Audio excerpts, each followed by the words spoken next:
Thank you. We're going to talk to one of the most influential person in the entire state of Michigan. That'll be next, right here on Due Process.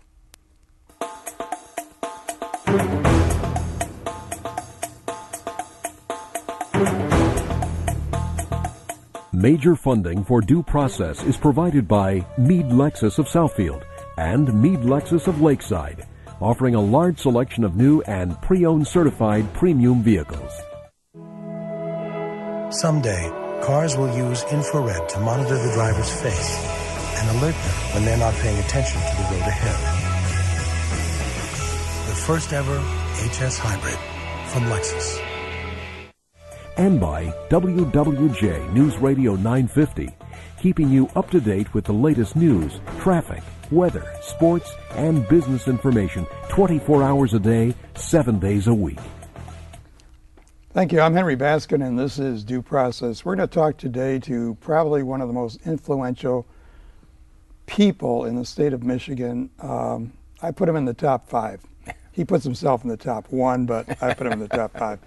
With us today is L. Brooks Patterson. Brooks, thanks so much for stopping by. My pleasure, Henry. There's a lot of things I want to talk to you about, Sure. and I really appreciate your stopping in. I know you were busy yesterday talking to the potential medical school people at Oakland University. Yeah, it was a screening process by the accrediting committee. I think it went very well, and hopeful for a favorable response early next year. This is the OU Beaumont Hospital. Yeah, we're going to have a medical school, most likely in Oakland County. Yep. And a lot of things about Oakland County. One of the things that I read the other day was that you have an initiative to save energy within the county. Over at Pontiac Airport, you've got things on display coming up, I'm not sure which weekend, to show people how they can save energy and therefore benefit the county. You save energy, you save costs, and everybody in government is in a cost-cutting mode. We can do things, I think, a little more efficiently. I was driving up Telegraph one day and I saw all 5 floors of the courthouse illuminated. That's for the cleaning crew, but they're only on 1 floor at a time. You mean after court hours? Oh, this is at night. I come home about 11 or 12. So I called my guy the next day. I said, we don't need all 5 floors. How about just the floor around, and then so only 1 floor has to be. Something as simple as that's going to save us a couple of bucks. But you found other ways to save money. Oh, yeah. We're pretty high-tech. All the lights go on and off automatic. You walk into a room, the room is dark for a second, but then your presence triggers a beam of some sort or device anyway that turns the light on. So when you leave, the lights automatically go off. Just having the lights off in a building the size of ours, and this is true in the courthouse, it's true in my executive office building, can literally save you thousands and thousands of dollars. Over the course of the year. Over the course of a year, sure. Oh, yeah. And what are you doing at Pontiac Airport? What's going on? That's going to be a LEED certified, a green building. We're going to have geothermal wells for heating and air conditioning. We're going to have a turbine on top of the building to catch enough wind that we can generate some power for electricity to generate our own electricity. It's going to be state-of-the-art, and it will be certified. It'll be the only green building in the Oakland County government complex. At one time, you had plans to wire the county so we go wireless. Yes. The program and the plan is still there, but as we moved into this absolute recession, the investors, and I don't blame them, they say, hey, we're not going to put that money at risk, and when Michigan is in such a bad position. When we recover, and that'll be a few years down the road, I'm afraid, we'll try to resurrect that program. It's called Wireless Oakland, and the 19 square miles that we had wired as a test worked flawlessly. People loved it. They were using literally hundreds of thousands of minutes in a week. And had we taken that county-wide, it would have been a high-tech marvel. But the economy being what it was, we were not going to use taxpayers' funds, and the investors didn't want to put $75 million at risk. You know, I just read that Ford Motor Company, UAW, could not come to accord on their new contract. Okay, right. I can understand that. People can't give back, what they need. So they're saying, hey, hold out, let's see what we can do with Ford Motor Company. But you were able to convince the employees of Oakland County, and I'm not sure all of them, to give back 2.5% of their wages, I think, starting in 2010. Yep, this current fiscal year would start October the 1st. We have to negotiate with the unions, and we've had several successes, and one union turned us down. And frankly, my approach to the union turns down is I'm going to lay off probably 20 people. Okay. I will get my 2.5%. I wanted it voluntary, but if you don't do it, then they're going to force me to be heavy-handed. But you have 2.5% give back, which a lot of people are are envious of, and 2.5% in the following year, as I understand it. Yep, the next 2 years. And how did you sell it? How did you go about doing this? Well, I think they all realize that where the values of property in Oakland County, and for that matter, Michigan, are precipitously declining. And so when you live on property tax, as we do, it's pretty simple to explain the nature of the problem. We can actually show them in black and white how much money we've lost. And when you continue to lose money, you're going to have to shrink the size of the government. We don't have products, so I can't stop making cars, and I can't stop buying steel. We're a service organization. About 80% of my budget is basically personnel-related costs. So if I need savings, it has to come from the ranks of the personnel. You mentioned before we went on the air that even the Oakland County Sheriff took a hit. Everybody took a hit. I took the biggest hit because I have the biggest number of employees. I had about $8.5 million I took out of my budget. The next biggest hit was Sheriff Bouchard. I gave him a bogey of $5.5 million. And he met that challenge, that budget task, reduced his budget, and all the way across the board. Even the courts, who sometimes are hard to deal with, they took over $1 million cut, about 1.5, if I'm not mistaken. Right, there's a vacancy. You saw how they handled it, yeah. Yeah, vacancy coming up, and they're going to close the door. They're not going to fill the vacancy. And at least not now. No, that's right, for about 4 years. But they stepped up, and I give them credit. So everyone stepped up. Everybody. And we're going to take a hit next year. Let me ask you a question. Yeah. Do you, as you travel around, I want to get into Wayne County a bit. Does Wayne County do the same thing? Does the city of Detroit do the same thing that you're trying to do? No, Detroit being is a little more dramatic, I think, than Wayne County. Wayne County does it with furloughs, but furloughs is not a structural reform. If you furlough somebody, he's still making that same salary when he comes back. That's right. That's only a temporary reprieve. It's a day away from the county. That's all. That's all it is. And in my 4,000 workforce, only about 2,000 could be furloughed because the other ones are 24/7. How do you furlough a deputy? You bring in a deputy for a time and a half to replace him? No. So 2,000 would be doing the work for the other 2,000 who were furloughed. That's really not fair. The rollback hits everybody, from me right on down to the lowest paid employee in the county. You know, what I get a kick out of knowing you as well as I do, getting into the Cobo Hall drama, so to speak. How did you pull that off? It was Cobo Hall is owned by the city of Detroit, and you kept saying, "Hey, we're not going there because we can't afford to be your partner. We're not going to let you run it." And Oakland County supplied a lot of people and so forth and so on. Oh, we supply a lot of revenue.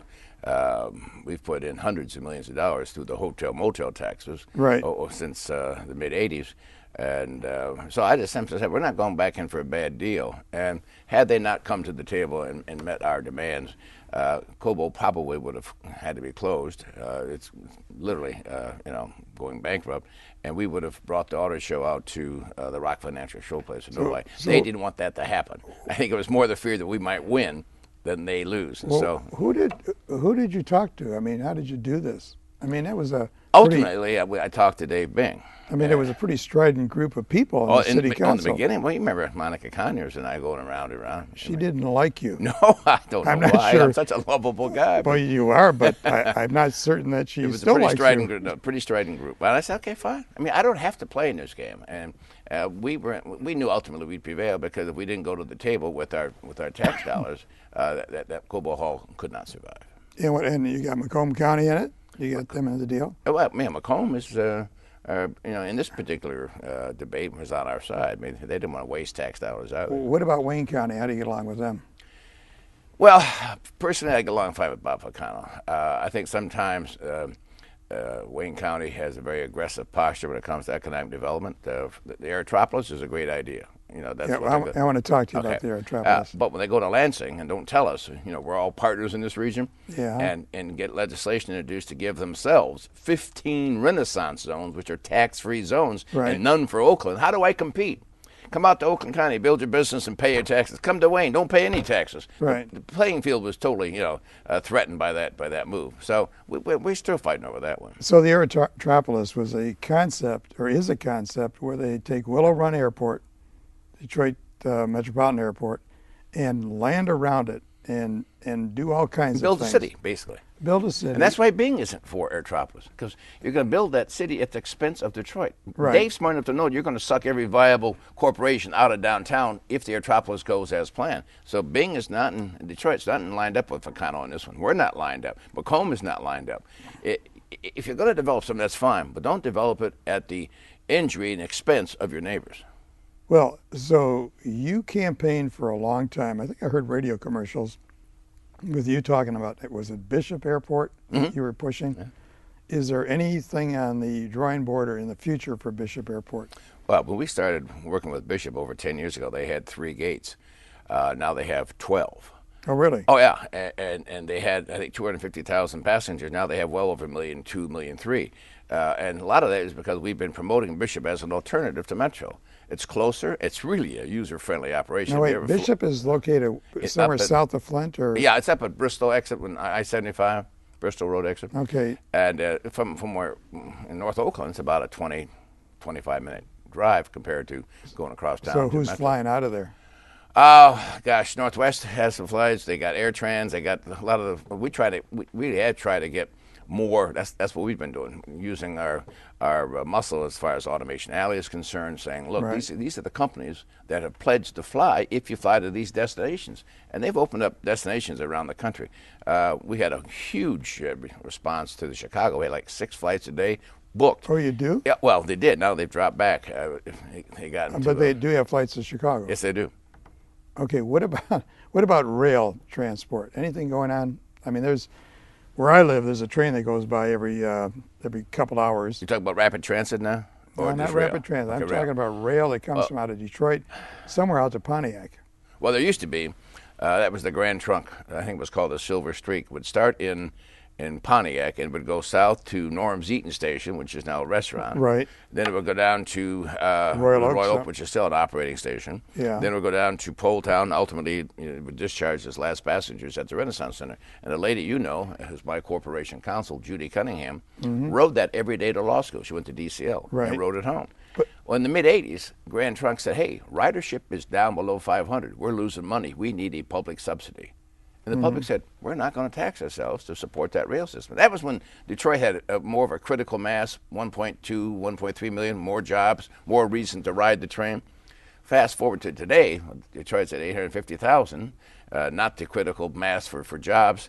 And the people who have forgotten their history want to go back now and raise taxes and build a rail to do exactly what they gave up on back in the 80s. It doesn't make sense, Henry. Well, the destination doesn't make sense, because if General Motors moves out of the Renaissance building over to Warren, it's not going to make any sense at all. No. Yeah. I mean, I challenge whether it makes sense now. But, you know, being the magnanimous guy that I am, I'll leave it to the public to vote.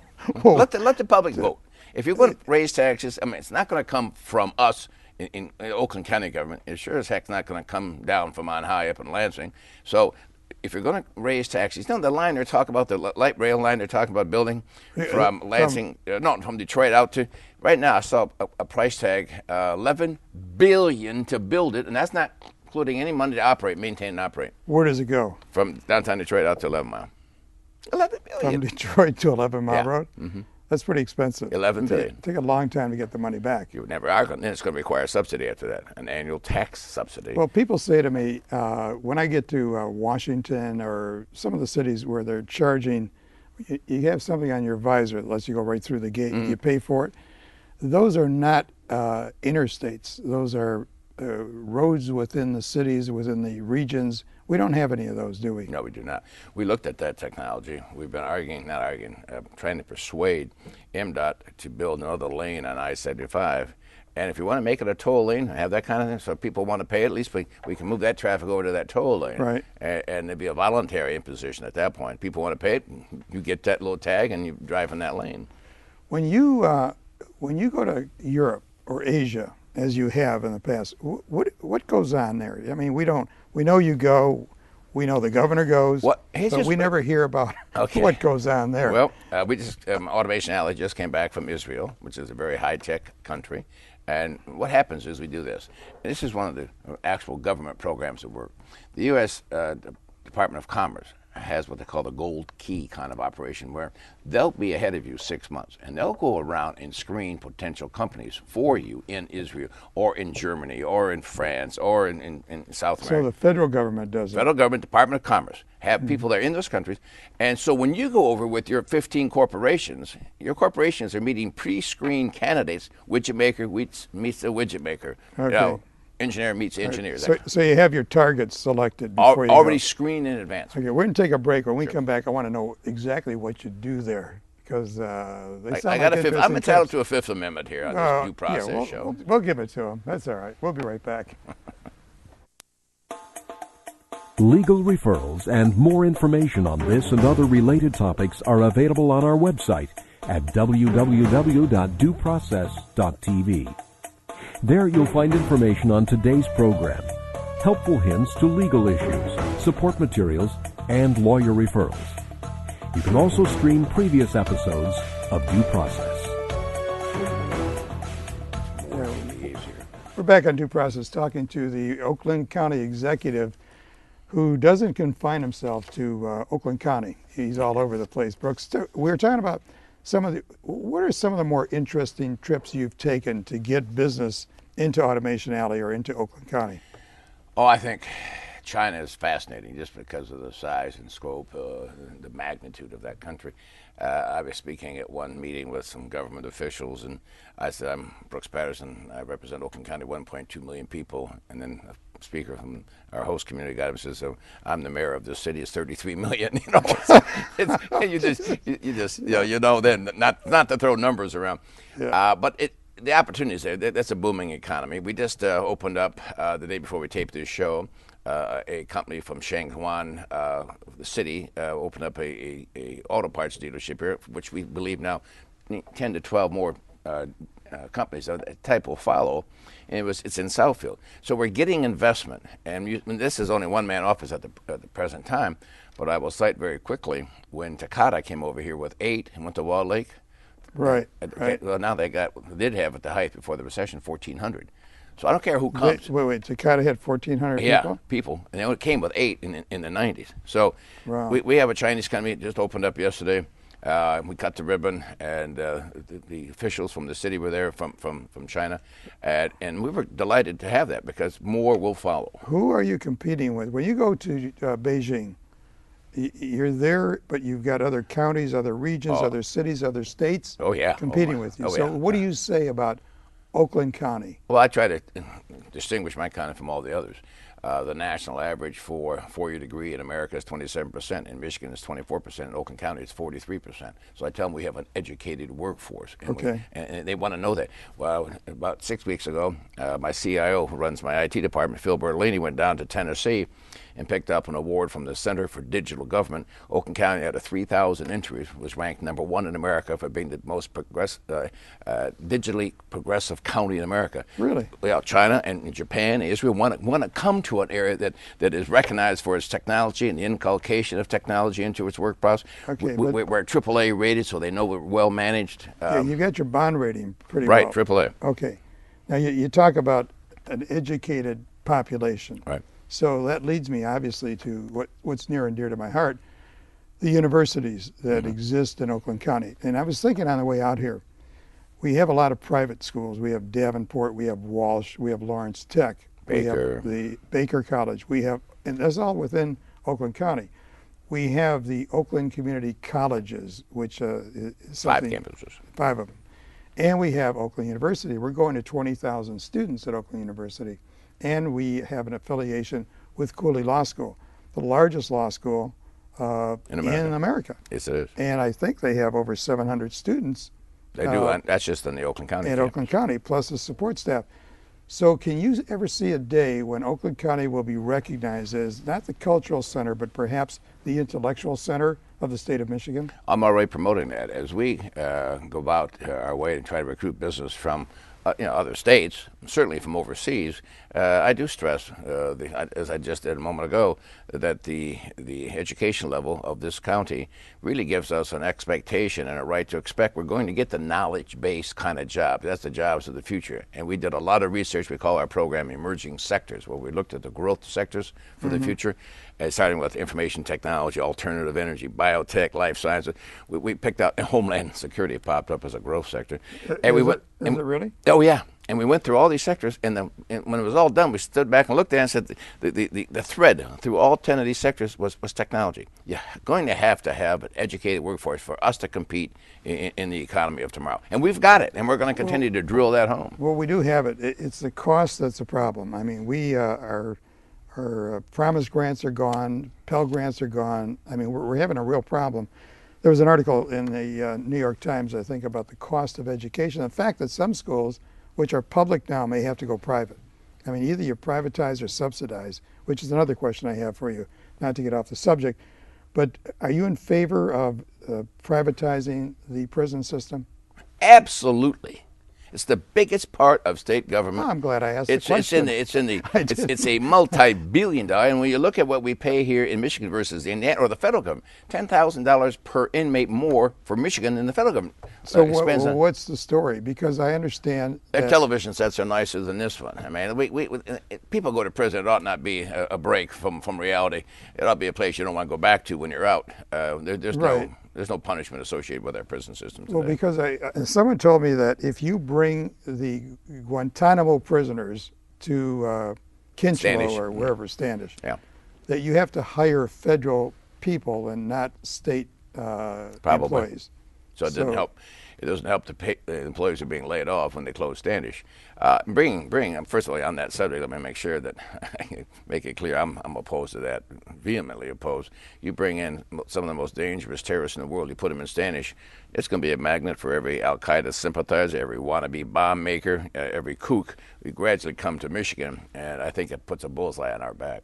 Well, it could, because people want to be close to their kin, and if they can, not have to travel 300 miles to visit their uncle who was convicted of terrorism or something, or on trial for terrorism, they might want to move into the area, which would help our housing problem. Oh, yeah, right, until they blow it up. No, the truth, though, is that for some reason, schools like Central Michigan, schools, Wayne State University, have tried to build campuses in Oakland County. Let me stop you at that point. Wayne State graduates more MBAs from their campus in Farmington, Oakland County, than they do on their main campus in Detroit. Is that right? Oh, absolutely. They have about 12,000 students there. They confer more MBA degrees out of the campus in Farmington, which is Oakland County, than they do Detroit. What about the Central Michigan? They're doing the same thing. Sure, Central's down here. They're down from Mount Pleasant, and they're down here. Yeah, then I in fact spoke at their campus a couple times. We actually have, if we added them all up, I think 15 different universities who have satellites here. But the main ones, of course, are OCC and Oakland University. All right, now tell me, where does that place us in terms of rank, intellectual rank, educational rank in the state of Michigan? Are we number one? In the number of universities in a given area? Yeah. Probably, yeah. I don't know that I've ever seen that statistic, but we have 15. OCC's enrollment grew by 20,000 this year. Can you imagine that? I think they're the largest enrolled college in Michigan today. And the reason people are going back to get some new skill sets because this whole job market is changing. Well, they're out of work and may as well do it. Let me ask you this. Explain to the audience, if you could, what is the difference between the community colleges, who pays for that, as opposed to the universities? Well, both of them have a certain level of subsidy from the state, although it's declining.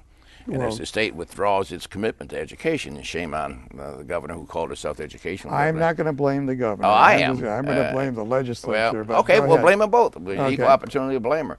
But as government has reduced its commitment to education and funding it, tuitions have gone up to make the difference. And so that's why you see there's an exorbitant increase. There's no question. When I started at Oakland 13 years ago, the state gave us 75% of the tuition. The kids had 25%. And now it's exactly the opposite. That's exactly my point. So the pressure is now gone to the students. We're pricing ourselves out of the market. And I don't know, that we can continue to do that because I need those smart kids to take these smart jobs we're getting. Well, who pays for the community colleges? Because same thing. There's obviously a community. There's a tax. A millage. Mm-hmm. And they get some support. Obviously, tuition makes up the rest. Hey, Brooks, I've known you for a long time, but I was rummaging through my drawer. If you take a look at this, it's a LBP 2004. Yeah. Now, what am I doing with that pen? That pen represents the executive club. which entitles you absolutely to nothing, but you pay $125 a year just to join. Oop, I I'm did? sorry. Oh, okay. I Thank didn't you. realize that I did. Well, But yeah, you actually, the check didn't clear, but you did try. is it a continuing membership? Oh, yeah. Hey, let me ask you a question. How do you find time to do all these things that you're doing? It's amazing. Every single day and every night. The other night you were pouring drinks for some charity at some restaurant in Detroit. I tell you what, I'm one of those lucky guys who loves this job. I get up in the morning on Monday, and this may sound hokey, it may sound corny, but I'm anxious to get to work. And I put in 6 days. I work every Saturday, and I don't get tired of it. We got to wrap it up, but I got to tell you, you're the most energetic county commissioner that we have, a county executive that we have going. My pleasure. Thanks so much. Sure. Appreciate you being here, and look forward to seeing you again. This is a brand new facility out here.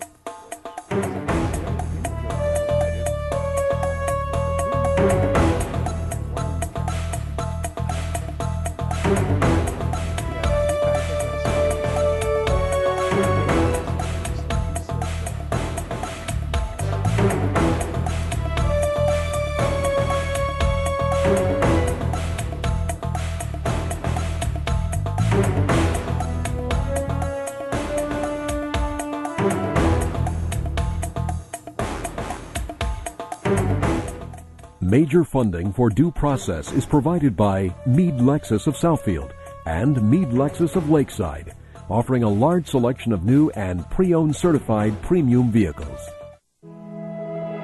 Someday, cars will use infrared to monitor the driver's face and alert them when they're not paying attention to the road ahead. The first ever HS Hybrid from Lexus. And by WWJ News Radio 950, keeping you up to date with the latest news, traffic, weather, sports, and business information 24 hours a day, 7 days a week.